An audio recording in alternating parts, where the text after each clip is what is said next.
Hello and welcome to a new edition of True Audiophiles. For today's episode, I'm going to primarily talk about what you saw in the description, which was about using a mono cartridge instead of a stereo cartridge on your mono records. But before I get into the mono cartridge situation that's in the description, I also kind of wanted to talk about something else that is current for me. And part of the reason why I'm talking about the mono cartridge situation is because I just bought one. But we'll go into that in a little bit more detail later, because I want to briefly talk about something else I purchased for the sole purposes of being able to maybe listen to my vinyl that I purchase when I'm on a business trip. Because when I'm on a business trip, I obviously can't bring a turntable and a stereo system with me to listen to it. Certainly won't get a Crosley, and quite frankly, the thing that I purchased, I'm not sure how much I'll use it, except for maybe on the lesser priced records that I purchase, and I'll explain that, and I think you'll understand why I say that once you see it. So basically, I purchased something called a RokBlok, and it was something that was on Shark Tank a few years back, and they touted that, they use audiophile grade stuff and in the parts, and that they had audiophiles in mind when they created it and things on that nature. So it took about a year before I eventually got it. I think partially because of the COVID shutdowns, but I finally did get it. Like I said, it's called RokBlok, and here it is. Basically, it's got a cartridge underneath, and it's kind of like those old school. I don't know if you ever saw those like little vans or Volkswagen vans that kind of spun around the record and played on the groove. That's basically what this is based off of, and kind of on that theory. So it also, though, has Bluetooth built into it, so you could use Bluetooth headphones or a Bluetooth speaker to play it through. But it also has a speaker built in too. And I paid $90 for it. I figured I'll give it a try, see what it's like. It'd be a great thing that I can just kind of pack in my suitcase and have the option to listen to my records when I want to. So I've tried it out a couple times, and it's definitely cool in the terms of what it can do, but I don't think the implementation has been that great. I've had a couple, number one, the sound quality just is not good. When I send it to a Bluetooth speaker, it's a lot of mid-range and virtually no bass and treble. And I've had a couple of issues, and I haven't really played around with it a lot, but I've had a couple of issues where it would just stop for 10 seconds in the middle of a record and then start back up again. The other thing about it is it's kind of hard to get it positioned well on the record and make it work properly. And it just kind of concerns me about, am I going to damage a record by playing it with this? But I'm going to continue to play around with it some more, especially on inexpensive records I have, or records that I don't care about, and just see if I can get myself used to how it works and maybe get it working the way I want it to work for my everyday use on the road. But I mean, it's definitely a cool idea. Just not sure how much I'm going to use it, but I want to kind of show you guys that just in case you were wondering. The other problem that I have with it also is there's no protection for the cartridge, the stylus, if you want to ship it, or not if you want to ship it, but if you want to like pack it in a suitcase, there's really no place, there's no protection at all for that cartridge if you wanted to stuff it in a suitcase. So it would have been nice if they would have included some sort of thing that kind of just attached onto the bottom here to protect it. So I think what I'm going to do if I do bring it along with me is I'll have to bring it in the packaging that it came in, which isn't that much bigger, so I guess it wouldn't be that big of a deal, but it would have been nice to have some sort of a plastic something there to, maybe just a thing on the bottom there to protect the stylus. So anyway, that's kind of the story with that. I posted that on my Facebook group, True Audiophiles, a couple weeks ago, saying I would talk about it. So I wanted to make sure that I did that. On that same post, I posted a fact that I had just purchased I posted a picture of a mono cartridge that I purchased. I actually purchased an Ortophon 2M Mono SE cartridge.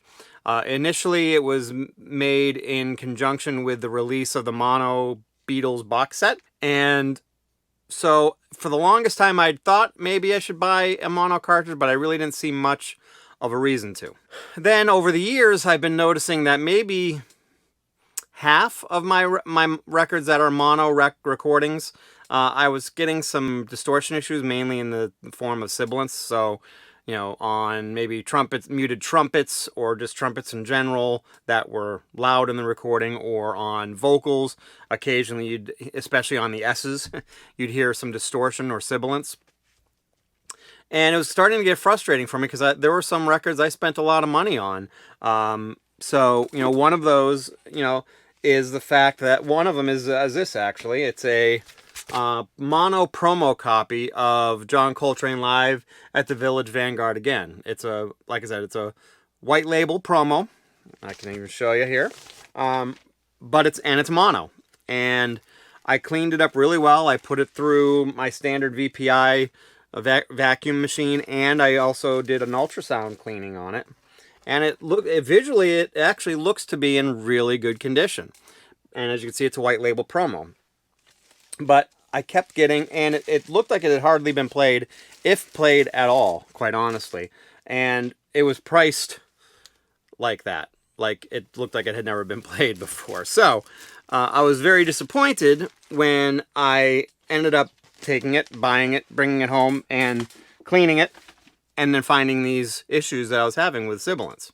So that was kind of one of the many things that I'd come across that got me frustrated. I also had another Charlie Parker record. I think I paid like, I don't know, 60, 70 bucks for. That was a mono. That was a relatively rare Savoy release that was super distorted in the, like, sounded like sibilance type of distortion. And so I just came to the realization one day that, you know, half of my mono records kind of had this sibilance issue, and virtually none of my stereo ones had this on the same stylus. It was a stereo cartridge. So I reached out to a couple of different people, including a cutting engineer that I know through Facebook, and I have met as well. And I wanted to ask him his thoughts, because I also made the assumption that, well, a lot of these newer releases, one specifically that comes to mind is something like this one, which is a mono reissue, that just came out recently. They're cut on stereo cutting heads. So I assumed that because they were being cut on stereo cutting lathes, that a stereo cartridge should alleviate any of those sibilance issues that were happening. But this particular title that I just showed you, this Dial S for Sonny, was not one of these. But I do have some others that I know were cut with stereo record needles, cartridge or stylus, whatever you want to call them, on the cutting lathes, and we're still giving me sibilance issues. So, like I said, I reached out to a couple of people, but one in particular that gave me probably the best response that I had.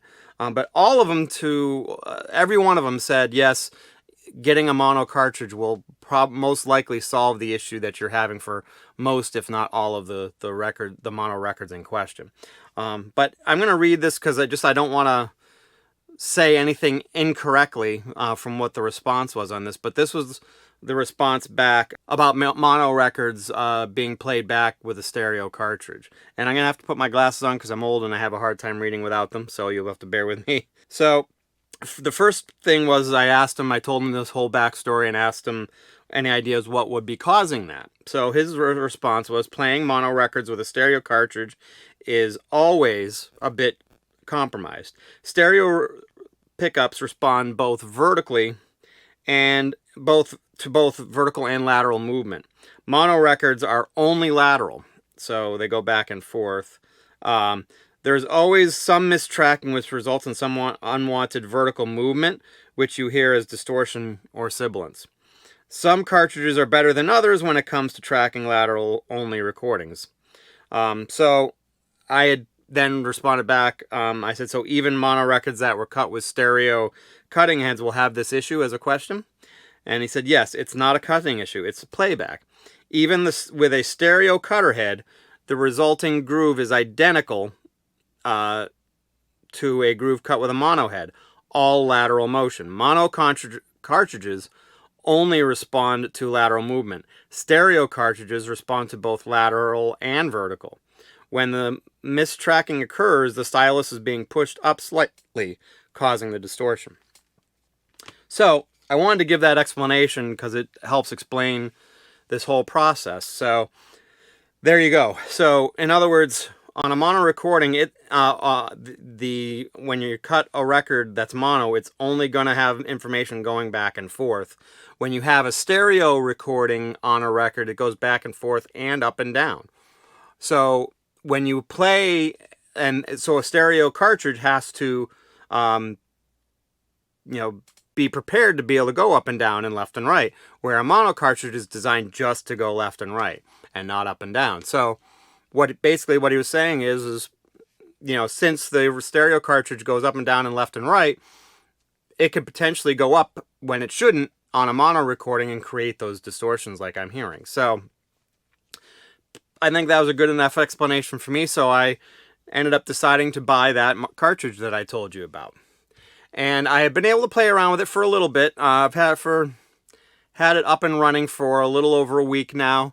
And I haven't obviously broken in the cartridge itself yet, but I can tell you that in terms of the sibilance issue that I was talking about, that sibilance has virtually gone away from everything I've tried it on. I may have had a little bit, but I quite frankly, I think that some of the sibilance that I've heard on some of these were just because, or distortion, I should say, is because they were really old and not very good recordings. Like I have a Analog Productions Muddy Waters release that was from the National Archives, I believe it is, and the distortion I hear on that sounds like it could just be because of the initial transfer from the lacquers that it was taken from. But on this John Coltrane, I have played both sides and I have not heard any distortion or sibilance like I heard when it was played on a stereo cartridge. So it does seem to solve that issue. So if you have several mono records and you like mono records, and you have a good supply of them and you like those a lot and you want to listen to them a lot, and you have some issues with playing them back on your stereo cartridge, you may or may not, depending on how the cartridge is built. But if you do, I would strongly recommend getting yourself a mono cartridge. Especially if you either have one of two things. I actually happen to have a decent secondary turntable that I've set that cartridge up on and am able to put it on that way and play it that way.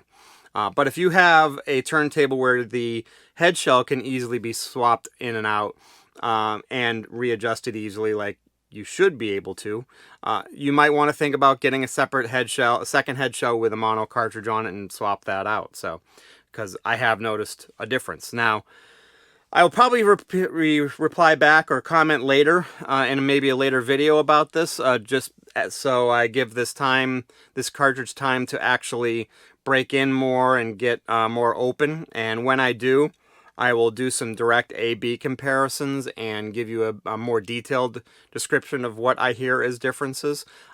Just right now, it's not a very good time to be able to do that because it's just the two cartridges are not on equal playing fields because the mono cartridge hasn't broken in yet. So anyway, that is my episode for this week. I'm curious on your thoughts. Do you have a mono cartridge for your mono recordings and a stereo cartridge, and what has been your experience with this?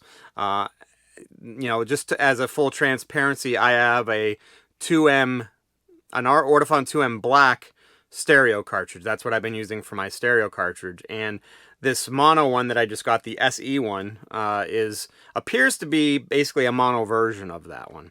So anyway, that's kind of that. But I would love to hear your take and see if you've been having similar issues and if you've tried a mono cartridge and if that has helped.